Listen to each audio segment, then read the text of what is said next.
Hi everyone. I wanted to comment on something briefly that I was thinking about.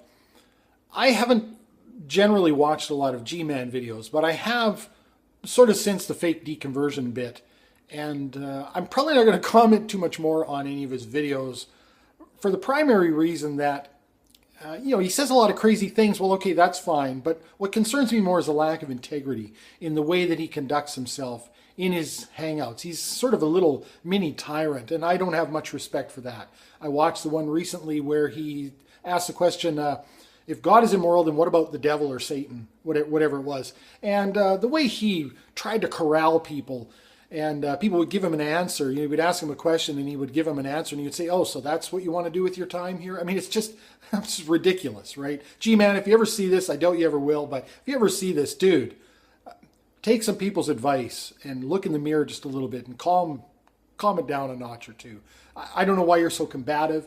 Maybe it's because you've had those people be combative with you in the past, and I've not seen that. That's fine, but tit for tat doesn't always work either, and that's just, you're behaving like a mini tyrant. But what I wanted to do is respond to a couple of the notions that he brought forth in the video, partially because I've seen some of them echoed elsewhere, and that is to do with who is even qualified here on YouTube to be engaged in these discussions. I've watched some of my own videos occasionally for the horror value, because I can't stand seeing myself on camera. I'm sure many of you can appreciate that. Not seeing me on camera, seeing yourselves.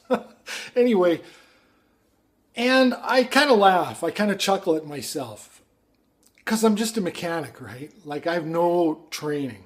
I've no biblical training. I have no theological training. I don't even have any basic logic courses under my belt.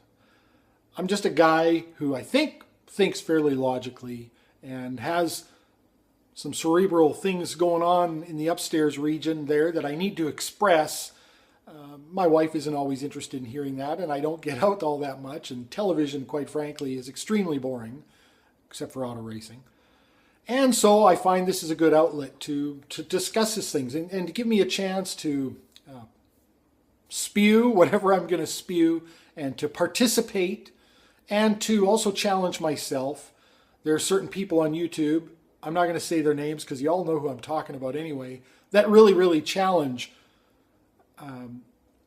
all of us, and especially people within their own general viewpoint, which I find incredibly useful. It's a lot more difficult to accept that from across the fence. On your own side of the fence, if someone's being critical, I think we're a little bit more apt to take notice. But the accusations were sort of made on G-Man's Hangout that if you don't know what you're talking about, you should just remove yourself from the conversation. Well, it doesn't work that way, G-Man. This is a free speech area, more or less, to a degree, and anybody who wishes to can engage. It's kind of a free market. If people are engaging and other people don't find their content useful, they're not going to see a lot of success, and they're going to fade into oblivion. But you don't really get to tell anybody whether or not that they're qualified to be on YouTube. That's kind of silly. The other thing I wanted to address really quickly, I better get back to work, is he was talking in his Hangout about how all these atheists talk about God so much and how he's so immoral. But they never mention the other people in Scripture, and they never mention Lucifer. They never mention the devil. Well, there's a very good reason for that. They're not touted as being the morally superior being. Water is wet, in other news. I mean, Satan, Lucifer, the devil, whatever name you want to give him, is the very definition of evil as far as I know it. There's no need to call him immoral or to talk about how terrible he is.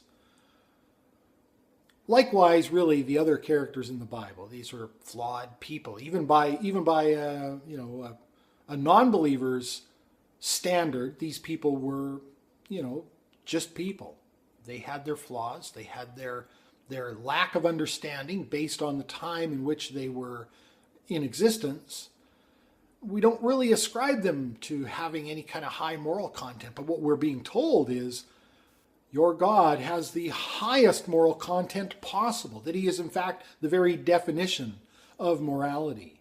And so if we see an inconsistency there, if we see someone who's claimed to be moral performing an immoral act, or standing by and allowing an immoral act when they have the power and the knowledge to intervene, then we're going to say something. Again, the devil does something immoral.